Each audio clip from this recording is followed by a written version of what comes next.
Checks and Balances, Unit 2, Federalism.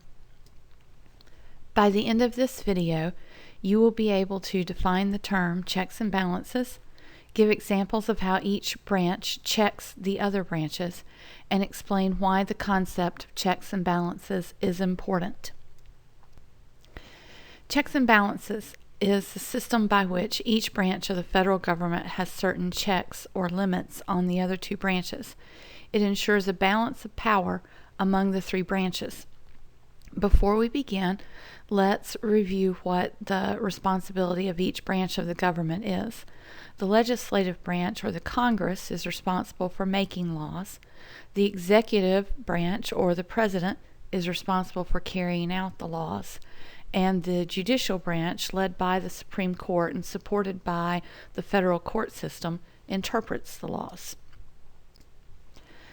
The legislative branch can check the power of the president or the executive branch in the following ways: by approving treaties negotiated by the president, by approving presidential appointments to certain offices, including cabinet positions and Supreme Court judges, by impeaching and removing a president from office, by controlling what the president can do because it's the legislative branch that has the power to collect taxes and spend money for the federal government, by declaring war, and by overriding a presidential veto with a 2/3 vote.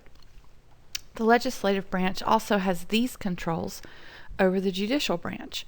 They have to approve all presidential appointments to the federal courts. The legislative branch actually created and maintains the lower court system.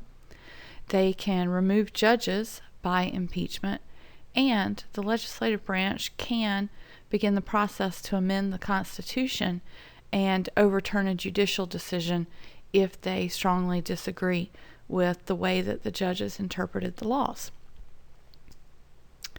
The executive branch can limit the power of the legislative branch by recommending legislation to Congress, by calling a special session of Congress, and by dismissing both houses if they cannot agree. That means the president literally has the power to adjourn Congress if they're not following certain rules of conduct. The president can veto acts of Congress, and he can try going around Congress and appealing directly to the American people regarding legislation and getting the people to apply power or pressure to Congress to get them to vote a certain way. And the president serves as the commander-in-chief.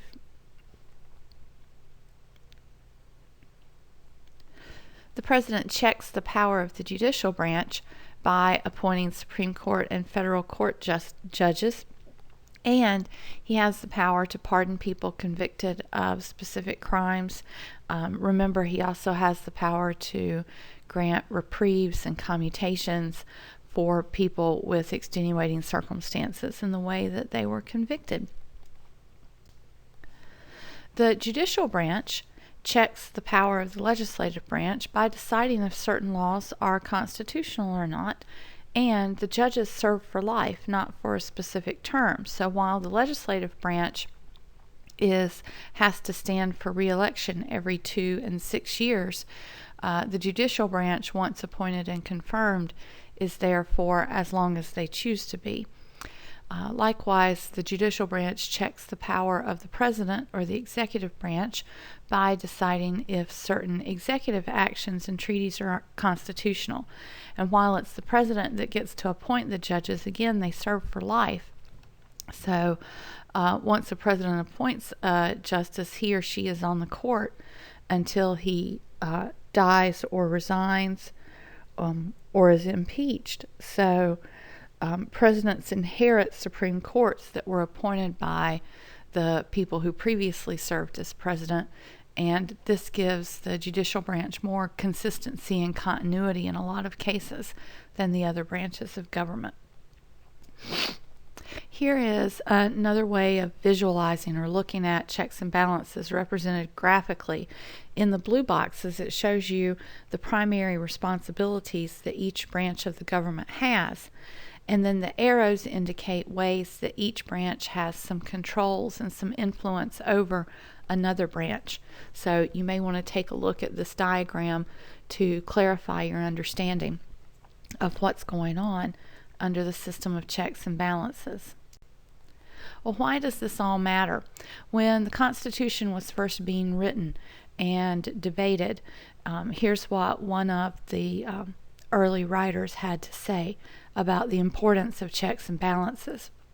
He said, if the legislative and judicial powers are united, then the maker of the law also interprets the law or decides what's constitutional. If the executive and the legislative powers are united, then the executive power would make itself absolute, and the government, thereby the president, would become a tyrant. If the executive and the judicial powers are united, the citizens would have no permanent security, because the person carrying out the law would also be the person determining what the interpretation or meaning of the law was. And this helps to explain why it's so important for these powers to be divided. Ultimately, it may be James Madison who explained it best. He was writing in what's now known as Federalist Paper number 51 in defense of the Constitution and trying to persuade people that it should be ratified and become our form of government. And he said this: in framing a government to be administered by men over men, the great difficulty lies in this. You must first enable the government to control the governed, or the people, and in the next place oblige it to control itself, by so contriving or setting up the interior structure of the government as that its parts, in this case the three branches, legislative, judicial, and executive, keep each other in their proper place. That's the system of checks and balances. Thanks for listening. If you need to rewind or rewatch any part of this video, feel free to do so now.